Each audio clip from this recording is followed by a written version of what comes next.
Hello everybody, welcome back to the Daily Kerbal.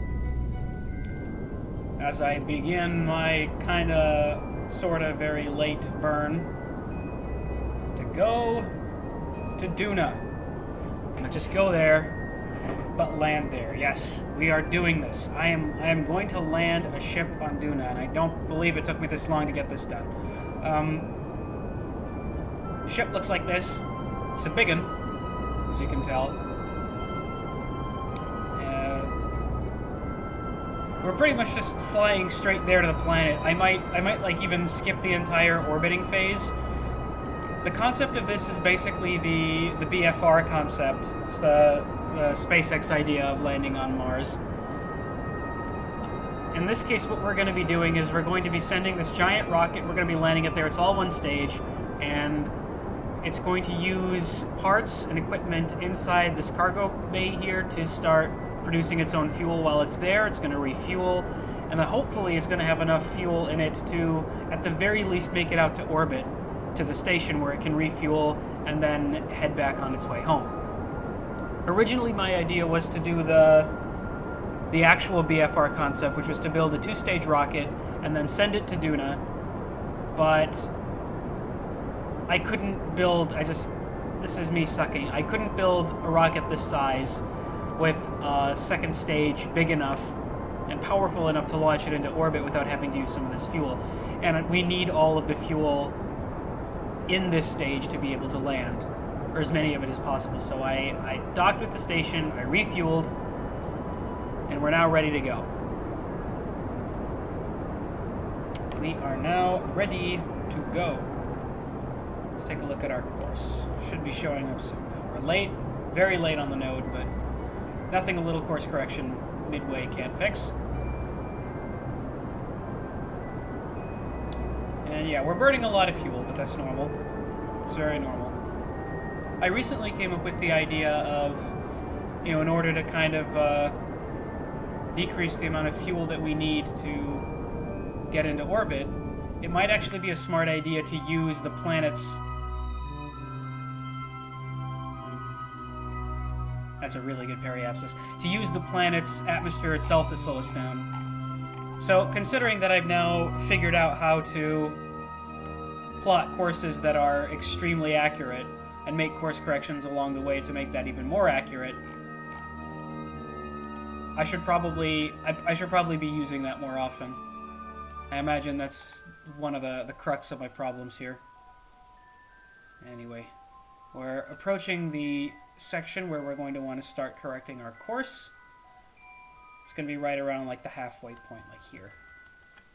Okay, so what I'm going to do now is I am going to have the ship turn towards its prograde vector. I'm going to switch our focus to Duna, so now we can see exactly what our heading is. Yeah. Okay, now using nothing but the RCS thrusters all the way up there, I can sort of bring us close to Duna. My idea here is to bring it so close to Duna that we're actually going to enter into the atmosphere. I feel like that should be possible.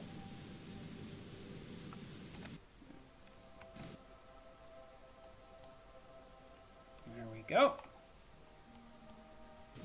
This is so convenient, like, being able to do this.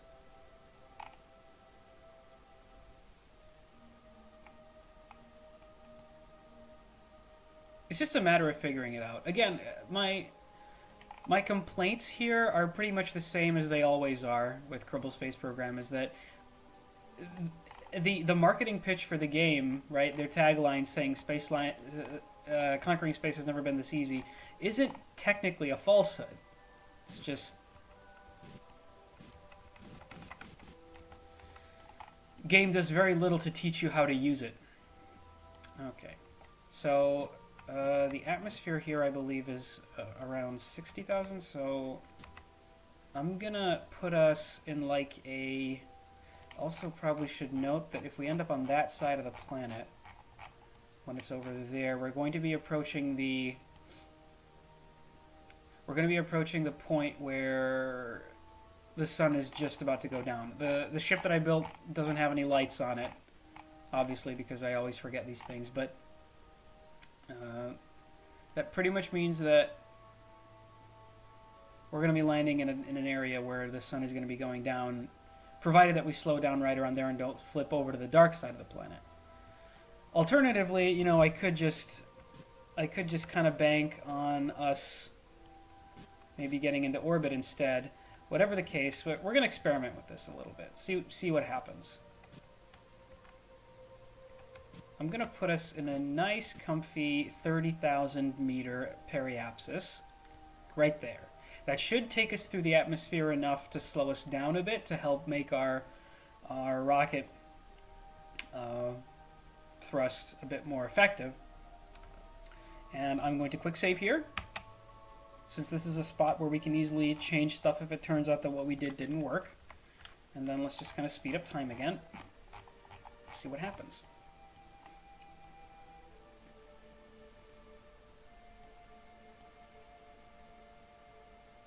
So I recently started watching Mars. Not the planet, television series. Again, I keep bringing stuff like this up every now and then, you know, in case you're wondering what we Hungarians have to do with the world. Apparently, the television series Mars was actually filmed here, in my very own city of Budapest.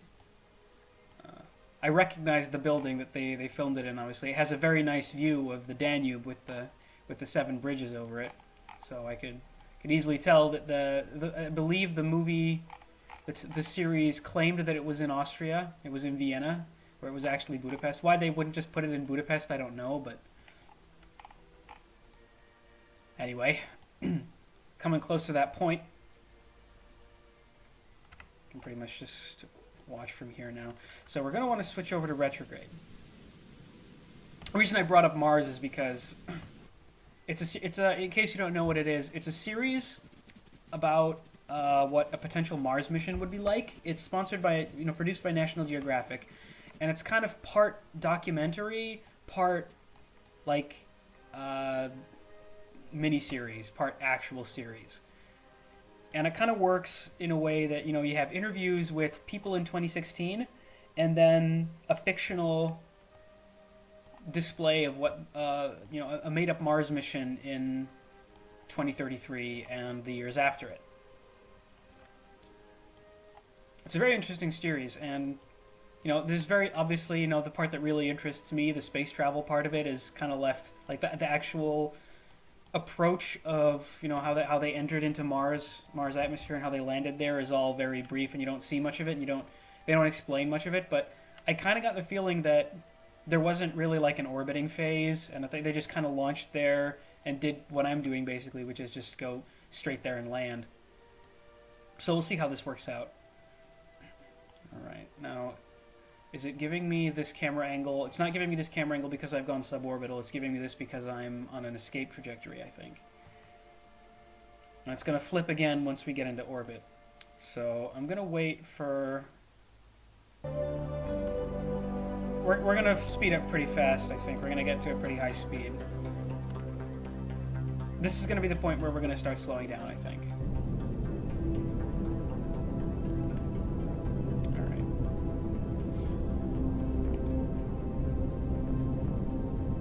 Interesting thing, I built and rebuilt and redesigned this rocket a bunch of times. I tested it on Earth.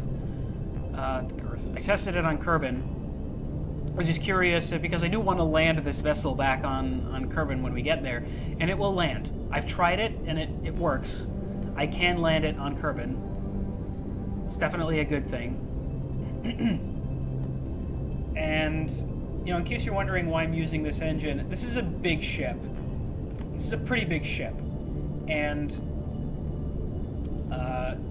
it takes some thrust to get off the ground. There is no way that a poodle could possibly give this thing the thrust that it needs.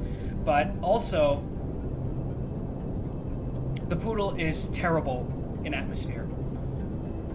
It's got like very, very poor atmospheric stats. Poodle is a very good vacuum thrust engine, but it's not really good for much else. So I kind of, you know, sat down and did the actual math, tried to calculate the thrust to fuel ratio, thrust to fuel consumption ratio on the various engines that had. I was basically debating this, the mainsail, or the Rhino, and I kind of decided that the Skipper is the best one. It's got fairly good vac stats, fairly good atmospheric stats, and it's, you know, it's obviously less fuel efficient, a lot less fuel efficient than the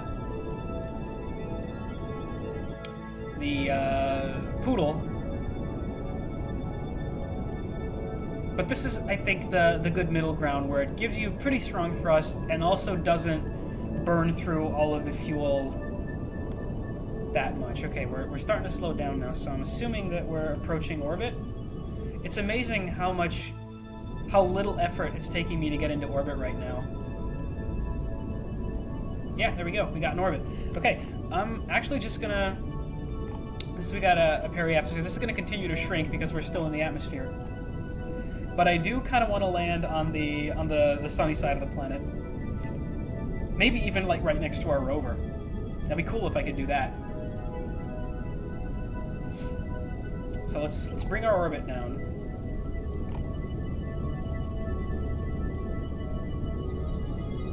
I actually wasn't planning on having this much fuel left. So this is pretty good. Okay, let's go ahead and speed up a little bit. Nice look at Duna, everybody. Right. That's actually kind of good enough right there. So now the next thing that we're going to do, I can turn the RCS off for now, I think. One of my biggest problems when I was making this spaceship, by the way, was weight. I was like frantic about making sure that the weight was right on it, and this is actually a different version of the ship than the one that I tested on Kerbin. The one on Kerbin was actually a bit lighter, but you know, just making a rocket that I can land vertically on Kerbin is actually not that difficult. The thing is that I have to make a rocket that can land on Duna, have enough fuel to get back into orbit of Duna, and then, you know, also manufacture its own fuel while it's there. So yeah, this is can I speed up now, please? I'd like to speed up now. No? But I'm out of the app. There we go. Okay. So now we're gonna, my focus is still on Duna. Okay, that's fine. We're gonna speed up to our apoapsis. There we go. Now let's quickly switch over to retrograde. Looks like it's already doing it. Here, let's activate the RCS. Make it a little easier. At this point, I'm not actually sure what RCS stands for. Again, going back to that Mars series that I was watching, there was one of the scenes that they start with is an RCS failure. Like one of the RCS won't work, and then they're all panicking. Like, oh, they're not panicking. They're astronauts. They don't panic, but they're all like, "Oh darn, RCS isn't working." And obviously, my first thought is, wouldn't there have been like the astronauts wouldn't have been woken up and then immediately like, "Okay, guys, wake up from your slumber. It's now time to land." Although they actually weren't in hibernation, but it makes it even more interesting to me is that, okay, so apparently you guys were actually awake for a pretty long time. So how is it that nobody, you know, shouldn't there have been like long, extensive checklists before beginning to land? Like, how is it that you're finding out that the RCS is not working in like the literal seconds after you have already started the landing procedure? It just sounds very, very stupid to me.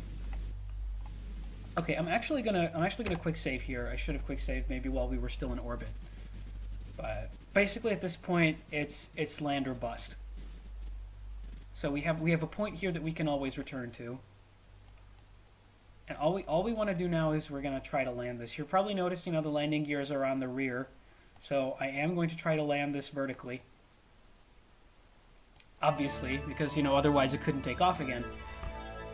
This is still, now that I know that this is that this, you know, flying into the atmosphere thing is an option, I think my space plane idea is actually has more merit now once again.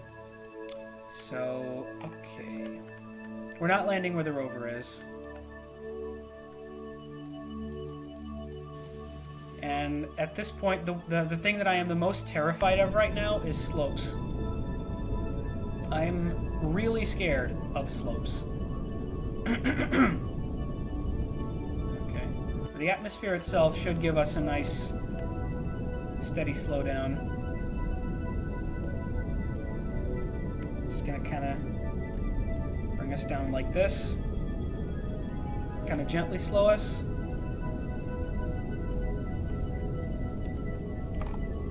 Anyway, so the reason that I brought up that whole RCS failure thing is just because it was called the reaction control system, which makes sense to me. The thing is that I've also heard it called re-entry control system. And I was wondering if those are two separate things, because in both of the sources where I saw this, the function was the same. It's like tiny monopropellant bursts to control the ship. I guess it's probably the same thing. Anyway. So my plan at this point, there we go, we got some burn, that's fine. My plan at this point is to use the thrusters to slow us down as much as possible. I need just a little bit of fuel left for the final slowing of the ship. Prior to landing, I'm gonna try and you know, fix our horizontal speed. Start spinning around, but that's fine. We've got a set of parachutes, a set of 4 parachutes on the top of the rocket. Should help us land a bit more easily. Can probably turn the RCS off at this point. The atmosphere is not helping very much. Alright. We're not coming in vertically enough. Ugh. That should change very swiftly as soon as I activate the parachute. And they're actually going to wait a while until the... There we go, okay. Actually turn this... No, we need us focused towards... Okay, there we go. We got 3 landing gears.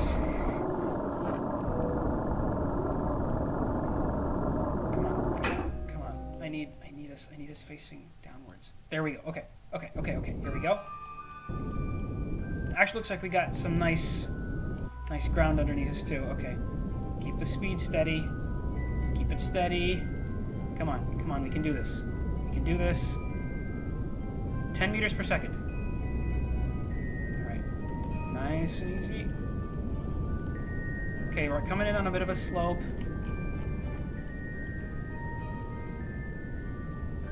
Alright, come on. Okay, cut it. Cut the engines. Don't tip over. Don't tip over! No! Oh, darn it. Okay, well, at this point the rocket is stranded there, so this is why quick saves were invented. So, I'm going to take a different approach to this time. As you can see, the parachutes themselves in this atmosphere are not nearly enough to slow us down. So, we actually came in on a fairly good spot of land. Finding perfectly flat ground on Duna is, I'm just going to say, it's pretty much impossible. I'm going to burn pretty hard here. This is probably not the spot where I should be doing that, but... Okay, my idea this time is to just let the atmosphere do most of the slowing us down. Excuse me, I have a bit of a cold. Not that that's going to keep me from traveling through space. Okay. And now I'm going to basically put us here, and I'm going to do a very hard burn until we have like about 100 units of fuel left. Try and push our retrograde vector as high up as possible. This is going to be made all the more difficult by the fact that we're trying to do this in an atmosphere that's consistently fighting me.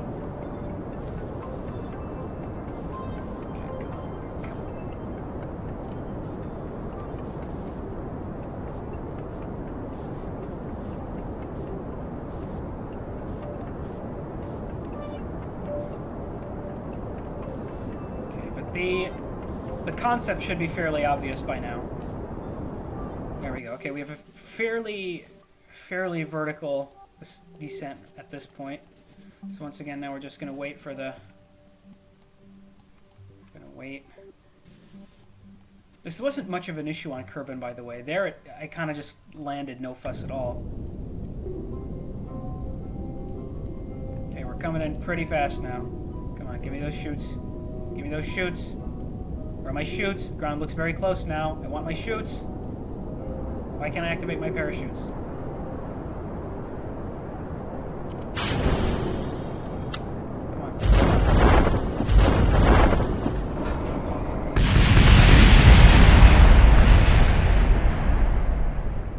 Okay, so take 2 is also a failure.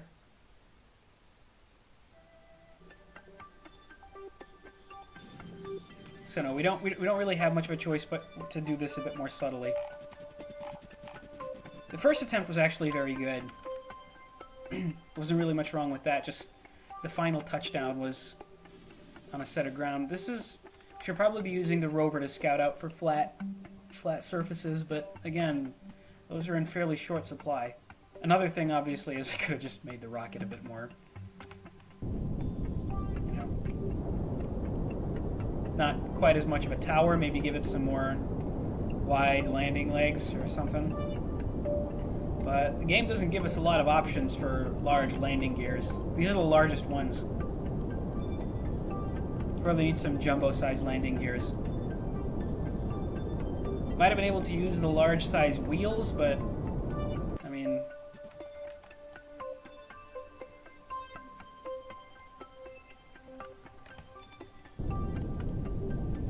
okay.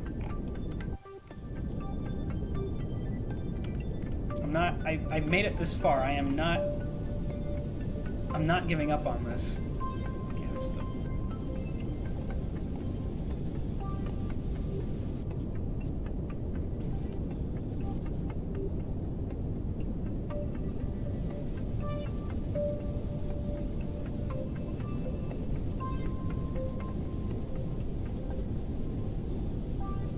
Should probably change this too. If this attempt doesn't work, then I'm gonna modify the pressure at which the parachutes activate. Oh, come on, why? What's wrong now? Need my parachutes. Really need those parachutes. Why? Didn't even get a safe zone to activate my parachutes. It's just so bizarre. Anyway. So we're going to increase the minimum pressure. We're going to decrease it, sorry. Increase the altitude.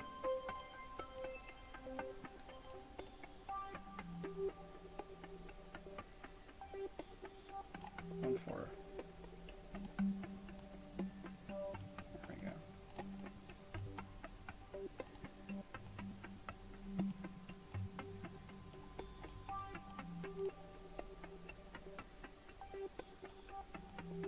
Okay, that should help. Somewhat. Alright. So obviously the problem there is that... So we were going way too fast. Unless I decide to cut this episode, in which case you will never see any of those landing attempts. Depends on how many more times I have to try this. Most of the times when I cut an episode, it's just due to length. I'm trying to be a little bit more self-conscious about the length of episodes that I upload. Also, probably not a bad idea to start getting familiar with the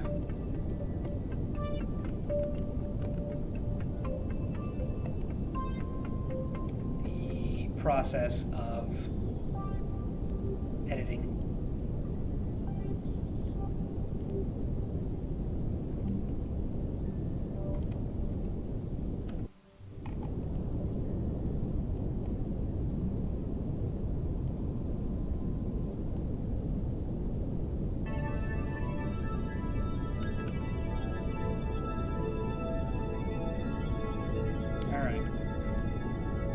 Basically, we have to kind of keep slowing down as we go down.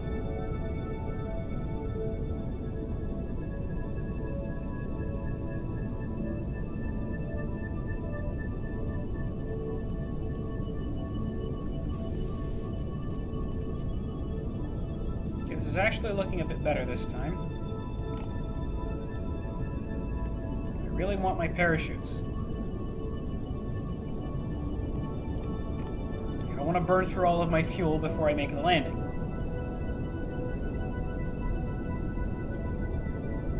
So I'm burning it 6 units of fuel per second, and that's kind of a lot. Okay, we're entering the thick part of the atmosphere now. There we go. Chutes are deployed.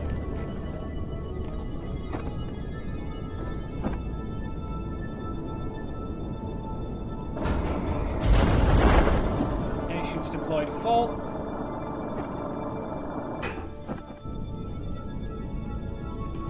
Slows down to a nice easy 20 meters per second. There we go. 100 units of fuel left. Ground below us is looking good. I'm actually going to quick save it here, because this is the point where we want to be. Okay. I also really wish this wasn't here, because I want to see my speed, but I also want to visually see how the rocket's doing. Okay. Fuel is almost out. We're running out of fuel. Come on, we can do this. Slope doesn't look that bad here.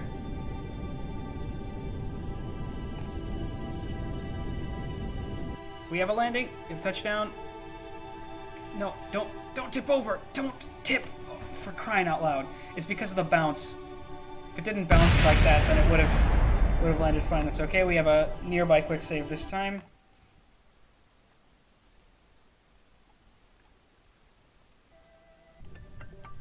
Okay. So basically, I need to severely regulate the speed at which I touch down. Retrograde. Okay, like we have to touch down at like 3 meters per second. Even less if possible.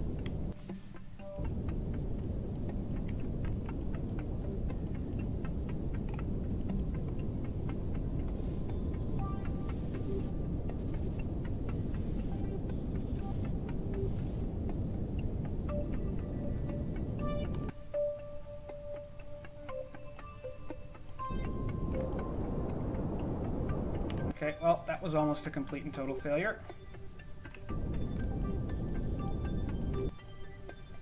This basically is a failure at this point. Let's try that again.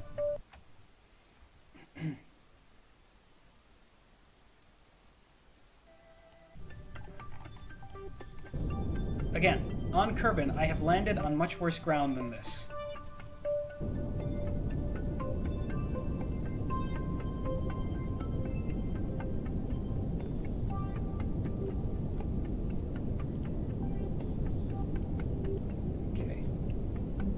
So hopefully now I can just kind of come in at this speed and then give a sudden engine burst in the moment that it's about to touch down. Maybe I don't even need that. Turn the RCS off because that's just screwing with us at this point. Alright, and cut.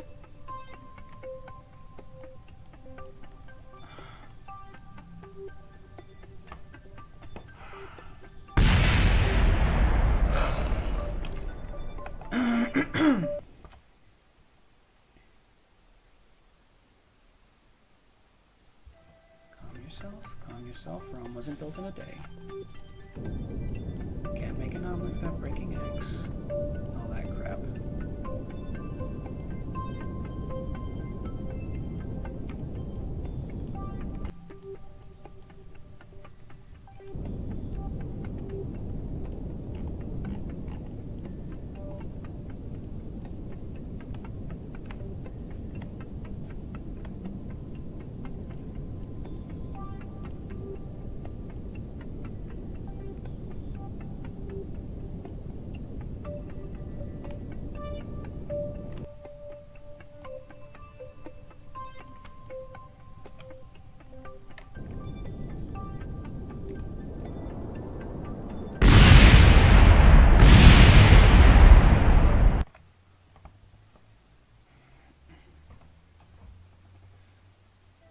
Okay, so this episode is definitely getting edited.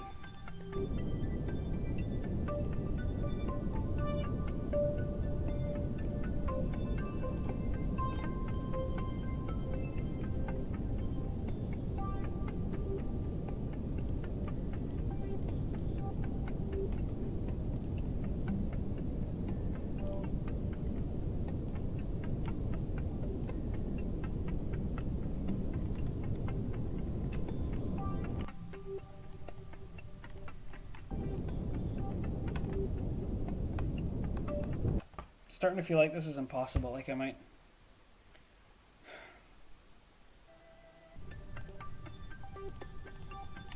Like I might have to kind of move over.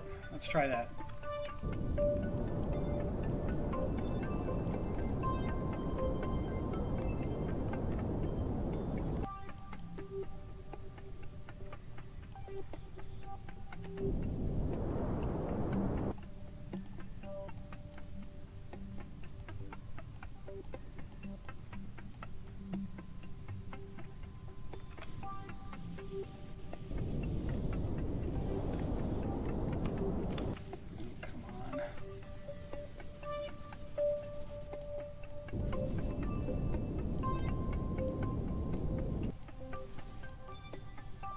Killer here is actually steeper.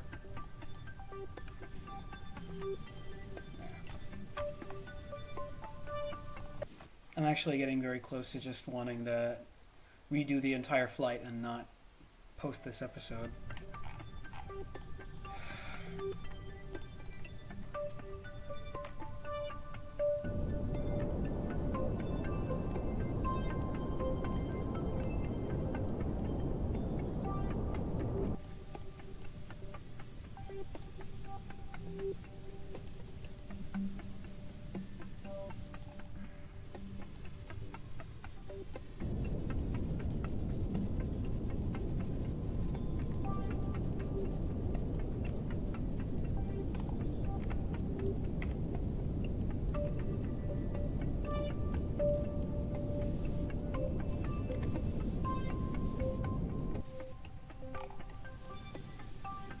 Oh my god.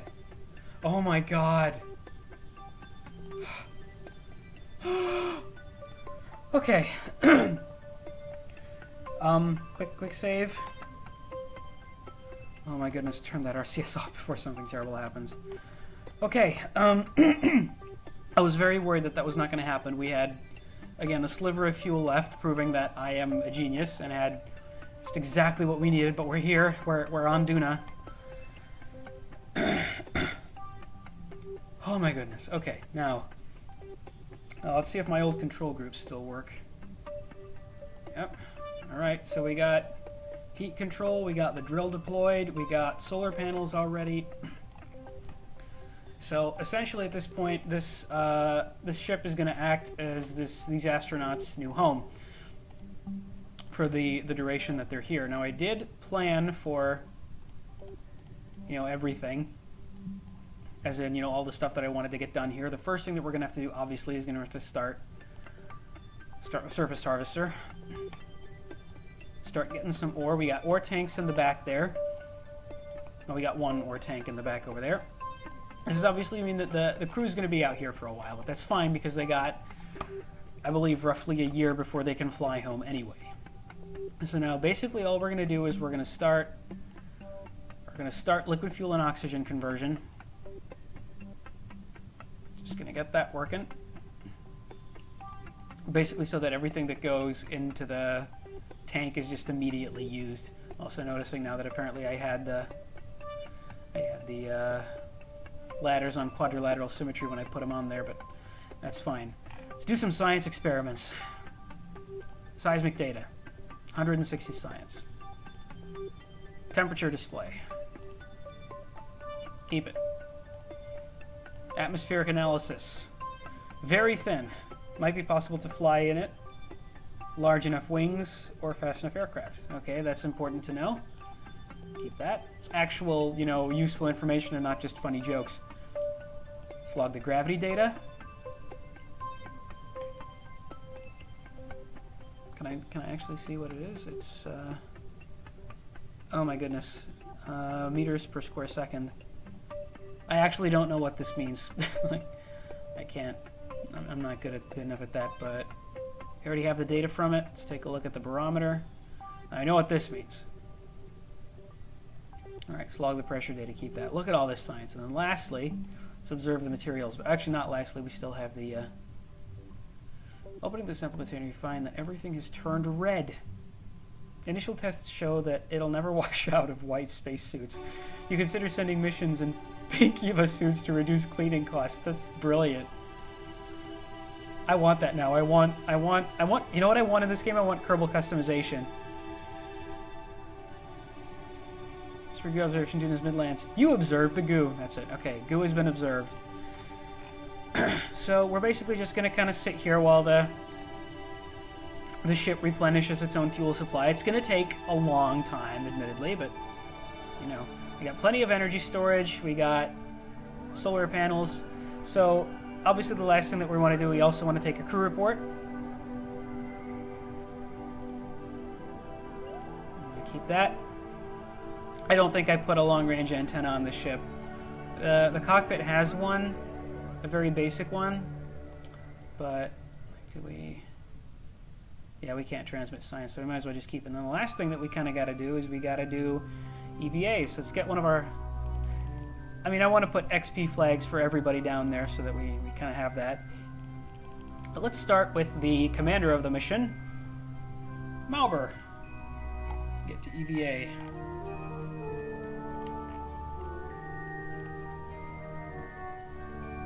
Kind of looking at that now, hoping that's not in the way. She can just kind of click through that, right? That's not gonna... Bit of a struggle, but she managed to squeeze through. We need the ladders here because gravity on Duna is actually very strong compared to all the gravity fields that we've had to deal with so far. Alright, and we're down. Yeah, she's not bouncing around like she was on the moon or on Minmus. There's an actual... You still jump pretty high. Like about 3 times as high as we could on Kerbin. Anyway, we got surface sample to collect, an EVA report to take, and then plant your flag. Ship was called the Ascension, by the way. This completes so many contracts for us. Alright.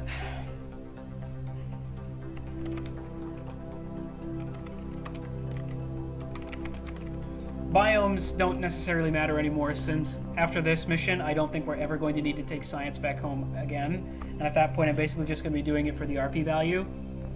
So let's document the names of everybody who landed. We've got Mauber, co-pilot is Jedrim, and then the onboard scientist is Gemstead, and Samri is responsible for... That's how they spell it, right? I think so. Alright. That's the crew that made it all the way out here. Now, there are several tasks that need to be performed while we're still down here on the surface. The flight back to Kerbin I'm going to do in a separate episode because looking at the time I've been recording, it's been long enough. Just going to perform all the routine maintenance tasks. You know, because there's no better way of closing out an exciting episode of Landing on Duna than with random routine maintenance tasks. I'm not going to be picking up the science experiments. I forgot to put ladders to get there anyway, and it's not that important. Nice to know, by the way, that I also tested out this ladder system, and it kind of seemed to be an even split as to whether or not you can get down the ladder. I'll explain in a sec. Alright, so when I click EVA, then they spawn at one of the 2 crew hatches, but sometimes they will spawn on that ladder that's meant for a space plane, and it's supposed to be landed like this way, not this way. So... And when they're facing this ladder in, this direction, they can't move over to this ladder, which is, kind of sad. Anyway, we need our engineer, Samri, EVA. Okay, so what we need, it looks like that everything's working like they always get on this ladder so far. We need to repack these parachutes. Here we go, so that we can land that again. We're going to have to do the same thing on the other side. Pilots seem to be by default get in on that side, so I'm gonna walk around to the other side of the ship and get up there. So I wonder if there's anything that Samri can do with this.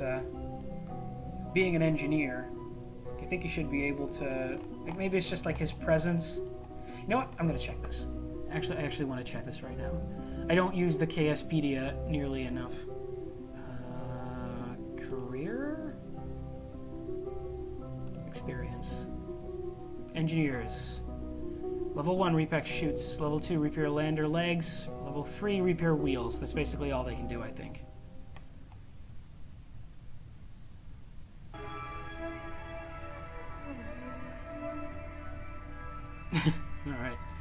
near-death experiences. That's hilarious. Oh, achievements. Let's take a look at all the stuff we've done. Even now, Duna continues to surprise and amaze us. We've completed this contract. Which contract was that again? Explore Duna, plant a flag, walk on the surface. Just that, I even forgot that that was a thing, but we did it. We've also got the plant a flag on Duna achievement, so hang on, let's check these stuff again. We got... He can hang in there, he's fine. So that's the Explore Duna quest complete. Got the flag, that's good. Okay. That's the simple plant the flag thing, and then we've got walked on the surface, planted a flag on the surface, good. Explore Duna. That's the entire Explore quest complete. All right. So down we go. Oof. Like how it kind of stays on his head a little bit there. So basically at this point what I'm going to do, I think, is I'm going to plant another flag here.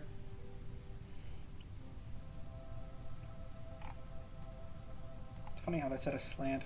And this is going to be Samri XP flag. Alright.